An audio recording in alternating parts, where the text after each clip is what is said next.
खेसारी लाल यादव का बहुत बड़ा ऐलान। खेसारी लाल यादव बहुत बड़े गुस्से में दिख रहे हैं। कल्लू अकेला एक गाना गाए हैं, यादव जी के बेटी सपनमा में आती है। एक गाने के लेकर बहुत बड़ा भोजपुरी में बवाल मचा हुआ है। जरूर देखें इस वीडियो के। एयरपोर्ट पर जाते जाते गाना के रील बनौले अटैक देले कि फलानवा के आज मंच से किसी यादव जी की बेटी सपनवा में आती है, किसी ने गाया।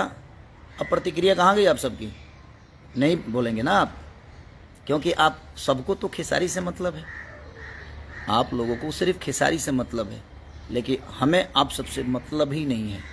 हमें अपने जनता से मतलब है, भगवान से मतलब है। मेरी भगवान में